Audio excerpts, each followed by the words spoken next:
everyone, it's Roberta. And this is Ryan, and this is the Midweek News On Art Blog Radio. Okay, so in the news, I have three things and then a fourth mention. Rob Blackson, in the continuation of the churn in the leadership of the arts community, Rob Blackson is now taking a job in Maryland at Washington College. He's not leaving yet, but he has assumed the position and he'll still be doing his work up here with all the projects. He's got a million projects going here. I was going to mention Commonweal Gallery's grand opening Saturday, October 5th on Masher Street. This is really a wonderful story. Holland Cotter, who is the chief art writer for the New York Times since Roberta Smith stepped back, he just received the Rabkin Prize this year, $50,000 prize, and he gave it away. Oh, nice. He gave it to two organizations that foster art writing. One is called The Forge and the other is called Egoista.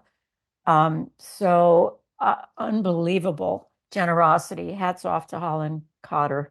And then my mention was the sad loss of Dikembe Mutombo. We all we loved him in our household. We just totally loved Dikembe Mutombo. And he was only there for one season, and then they got him traded. So he made a huge impact in a very short amount of time. And he was only 58 years old, and he died of brain cancer. Wow. So sad. Oh, yeah. That's tough. Yeah, very tough. Let's talk about Holland Cotter. He is a writer for the New York Times, has been there for a while, has a Pulitzer Prize for his criticism. So he's no slouch when it comes to being an art critic. And he is very worthy of this Rabkin Prize. The Rabkin Foundation is an organization out of Maine that supports and awards residencies for arts writers. And this is also unusual. I don't know that there's any other foundation per se that is devoted to art criticism, art writing, and fostering it. And they do very generous work. Every year they give small grants to a dozen writers around the country. But Holland Cotter has a history, if you've read him over the years, of being very attuned to minority arts, those that have been overlooked Maine art world for such a long time. He's been their champion. And really a good eye, wonderful writing. So it's a great thing that he did, and there should be others that follow in his footsteps.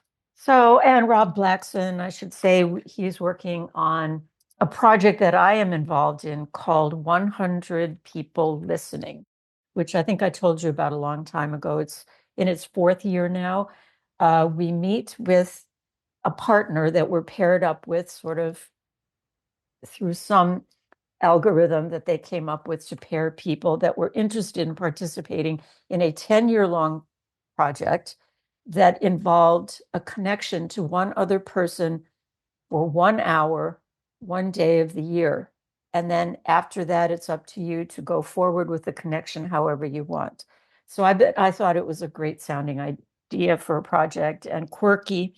And at the end of the project, and they gave us journals, beautiful blank book journals. We're supposed to journal like crazy every year. And at the end, the journals will all be entered into the Philadelphia Free Library collection. Yeah, that's one of Rob Blackson's initiatives, which I think is quirky as all get out, which is a sort of hallmark of his curating and organizing, and really good, though, community-based and humanistic at its core.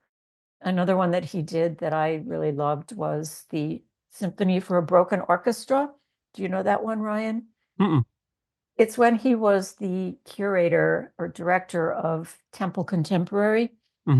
And he saw that the Philadelphia School District had literally, I think, thousands of broken musical instruments. And he took it under his purview to do something about it. And so he got all these instruments, gathered them from all the schools. They were, lying around in closets and in really bad shape, trumpets with their valves that were falling off, and, all kinds of things that were wrong with the string instruments. And he connected them with people, including school children, who would be involved in this project called Symphony for a Broken Orchestra. So what's the symphony? He commissioned David, I am blanking on the name now, I didn't do my due diligence, David Lang, the man who started Bang on a Can, which is a musical project out of New York City. He commissioned David Lang to write a symphony for these broken instruments. And so they all came together. They practiced once or twice, and the music was written, and they worked from the sheet music. And this thing took place. The orchestra had a gathering once or twice only in the Armory on 23rd Street. If you've ever been to that, it's an old military assembly hall and big acoustics, like a church, huge space. And they played this music, and it was astounding. I got to hear it. It was squeaky this and squawky that, but it all came together, it crescendoed and decrescendoed and had impact. It was quirky, community, rehabilitative, and just very humanistic at its core. I loved that project. I could go on and on about Rob and his projects. He's a really good-hearted person. Maybe that's enough. Let me tell you about Funeral for a Home. Do you know about that one? No. It was in Mantua, again, when he was up at Temple Contemporary, and he worked with the Dufala brothers. There was a house that was going to be demolished, and it was going to displace people in a community where there had already been a lot of demolition and displacement. And instead of just letting this demolition go forward, they held a gathering on the day that the earth movers and the backhoes were going to come in and actually demolish the house. And there was poetry, and there was food and beverages. And so they had like a funeral for this home that once was a home. Again, it lasted very quickly. It was very quirky. It was over. It was spectacular when it happened. The singing, the coming together of people, the feeling for community, and then it's gone. And it's, in the ether there somewhere. But it was a very memorable project when it happened. So, yeah, good projects. Very good. And right now he's working with the city for the Healing Verse project that's taking place in Germantown. I'm sure you've heard about this through the Creative Philadelphia. They got a big Bloomberg grant, $1 million grant, working with Trapita Mason, the former poet laureate of Philadelphia, and Yolanda Wisher. They're having sessions, poetry writing and poetry speaking and all kinds of things. I don't know if they're going to start up the hotline. There used to be a Healing Verse hotline that you could dial in and listen to a poem a day kind of thing, which I thought was pretty inspirational. Anyway, those are some interesting projects that we're going to miss his energy as he goes down to Maryland, and he brings all kinds of good energy with him to that new job. He'll be a curator, director of the Kohl Gallery, Kohl Gallery down there. So congratulations, Rob Blackson. We've loved having you here, and we wish you Godspeed and all kinds of blessings on you and your family in the future down there. And don't fail to come back all the time. All right. So that was enough gushing for a minute. Yeah, that's quite a switch of gears. Mhm. Where is the gallery? The Kohl Gallery? Oh, it's at Maryland College. I'm sorry, Washington College in Washington. Maryland. And I had not heard of this college, but it says on its website that it was started at the time of George Washington, and he gave them permission to use his name. It's a small liberal arts college, I believe. Okay. And you know where it is. You have to go down I-95 and all the way around Baltimore and to the other side of the Chesapeake Bay, and it's over there, opposite Baltimore, but I don't think there's a bridge that crosses over. So you circle all the way around Baltimore and then go up and over to Washington College in, I can't remember the name of the town it's in. Yeah, it's kind of in the middle of nowhere. Yeah, that's a Interesting. big change from a Yeah, big city. So might be nice to just switch gears a little bit. yeah, for sure. Um, Yeah. How do you get there? Oh, I see. so are you ready? Do you have your list here today, Ryan? Yeah. So my three things are the Gravers Lane has a seriously fun jury group jewelry show exhibit. It is their second reception. It's October 4th. That's Gravers Lane up in Chestnut Hill. Another one that I thought was really interesting is Morris Arboretum. Again, Northwest as well. I guess I'm kind of aiming Northwest. My third one won't be. But my second one is Morris Arboretum. It's a lovely space, lots of colors changing right now. So it's a great time to be up there. And they are doing a botanical tarot card workshop, which sounded really funny. So that's October 6th from 2 to 4 at Morris Arboretum. And that's a beautiful place. And hopefully the trains are running. That's a lot of fun for the kids. The little miniature trains. Yeah, Yeah. they have a little train. They have a lot of interconnected tracks that run in a nice outdoor space that they run regularly. And they change seasonally as well. They get their Halloween festivities coming, and then they get into other ones as it comes through. And then my theater pick, one show that's been popping up a lot is Egoista. That's a very popular show. And one night I wanted to point out was October 18th is the Black Theater Night, My Voice, My Art, My Money. There's discounted tickets for that. And then there's talkback and a comedy event after the show as well. And the tickets are just $15 with their code BTNPTC. So that's the Black Theater Night Philadelphia Theater Company, BTNPTC, for those tickets. And this show is a 15 plus show they recommend. So keep that in mind if you're interested in that. Those are my three picks: the Serious Fun Jewelry Show at Gravers Lane, the Botanical Tarot Card Workshop at Morris Arboretum, and the Black Theater Night for Egoista for Philadelphia Theater Company. Plus, obviously, Art Blog has their opening. Our opening comes up this Friday. So come out and see us at Moore College. Woohoo. Yes, the art market. We're Yes. 22 artists, plus tabling by Partners and Son. They've got boxes of amazing books and posters. And there's a Charles Burns poster you're going to want. If you don't know Charles Burns, run over to Partners and Sons right now because they have lots of his books. He just launched a new book. I forget the name of it. And so he's a very respected, well-known comic artist. Yeah. And Ulysses, also bookstore tabling. They have lots of merch. Also, they have a book. They have totes, the ever popular black tote from Ulysses. Beautiful thing. T-shirts, perhaps. Can't remember what their merch line is. And Art Blog will have some merch also. We have a nice topical T-shirt that says vote. Do it, humans or mortals. Do it, mortals. It's the Grim Reaper telling you to vote with all kinds of cute kitty cats all up and down his body. It's a very, very delightful poster image and went really well. A T-shirt, and that's by Chris Hamas, the image. So we'll have T-shirts. We'll also have totes and some blank books that have a Beth Heinley cover on them. Also very, very attractive. And we hope you'll come. The opening is going to be a lot of fun, 5 to 7. There'll be beverages and snacks and lots of artists to talk about and talk with and meet. This is a sale, so everything is on sale. We hope you'll bring that thought along with you that art could be yours.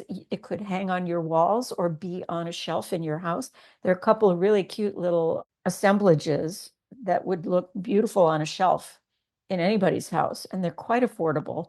So the holidays are coming up. You may have people you want to think about and shop art for. It's not a bad thing. Or books, lots and lots of books. And we'll have some programming coming up with that in conjunction with the market. The market is going to stay open until December 7th, and it's open 6 days a week. from 10 in the morning until 5 at night. That includes Saturdays, so Monday through Saturday. And on October 26th, Beth Heinley and Ollie Knowles are going to have a program where they'll be showing slides about their comics and talking about them. If you've been following those comics on Artblog, this will be a real eye opener. It'll be nice for you to meet them, hear them talk about their stuff, and maybe buy some of their comic books if they bring them along. I hope they do. And on November 2nd, we're going to have a zine workshop by Michelle Harris. Bring your own personal items that you would want to key off of in a zine that you were making, and Michelle will step you through the thinking process and the making process. And that'll be a lot of fun, all ages, and it's free. All these programs are free, by the way, no charge. Afterwards, after that, stay around because it'll be the Art Blog's 21st birthday party. There will be cake and beverages, and we'll be celebrating that we've been here for 21 years, which is quite a feat, we think. Anyway. Yeah, we're really looking forward to it. Should be a great show. Lots of wonderful art. I think it'd be a really great show. Yes, it will be. And, we'll put links to the write-up on it so that you can read all the names of all the artists that are in it. And shout out to all those artists. We are very, very proud to have you in our market. Thank you so much for participating. In most cases, the artists we allowed them to put in 5 pieces. Some did, some put in fewer than that, but there's a lot to choose from. I don't know, there must be 100 pieces of art in the show, something like that. Really looking forward to it. I think it's going to be a great show. We hope to see you out there as well. Right. Oh, we should also shout out the curators. This has been organized by Artblog, so we did some curating, but we also invited Tim McFarlane, Terry Solon, and Jacob Chris Hamas, to co-curate with us. So thank you guys. You did a great job, and it's going to be a wonderful show. So here we are. Not a whole lot else to talk about, Ryan, but I do want to say the other night I went to get a bottle of wine because we had somebody over for dinner. It came in this brown paper bag that says register to vote, with a QR code in the middle that says votepa.gov, request a mail ballot. Right. So, go PA Wine and Liquors for promoting voting. I've never seen that before. I think it's unique. I think it's unique. But someone gave him a little bit of money. I think it's a limited edition, so I may save it. Frame it. Have someone sign it for you. Yes. I do my 100 people listening hour. I told you about that earlier. I meet with Vinayak is his name. He's in West Philadelphia. We meet on his porch. He's got a great porch, like a great West Philly porch. If you've ever been to West Philly and seen those porches, you know how great they are. So we sit on the porch and talk for an hour and catch up. And he has a story to tell that has been ongoing about, he's a biologist and was a tenure track professor at Cabrini University. And lo and behold, he was supposed to come up for tenure. He got his tenure package all together. He had his committee together, and Cabrini's undercut the whole thing by closing. They announced they were closing in a year. So that left him without a job, not knowing if he could get another job. Academic jobs are few and far between. Loves teaching. But he landed on his feet at the University of Delaware. So I want to hear that happened within the last year. So I want to hear about all the good things that have happened since he was really sweating out the tenure stuff at Cabrini. So it'll be good. We talk about his growing up in India. We talk about my growing up in Wisconsin. He was very fascinated. He's been to Madison one time, and he flew in and he said, I flew over the isthmus. Madison is an isthmus. There are 3 lakes or rivers or whatever that come together, and then there's this little bit of land in between, and then it sprawls outside of that. Of course, he was so excited to fly over the isthmus. He's got some fascination with that, but it's lovely to have a connection with someone. I have a picture of him. Part of this project is that they took photos of each one of the people that are in the project and then exchanged them. So he's got my photo, and I've got his photo, and his photo sits next to the photo of my family and a drawing of my daughter, and the piece of art for my son did about Gritty. So I've got this little family landscape going over on my radiator cover, and he's there. That's very cool. Yeah, it is. I'm happy to be part of this project. Yeah, that sounds really great. Well, I think we covered a lot of ground. So I hope you will stay with us, people, as we ramble around through all these different particular topics. I'm just going to sign off and say it's Roberta, and we'll see you next time. Thank you for listening. And this is Ryan, and this has been the Midweek News on Art Blog Radio. Thanks for listening. Bye-bye.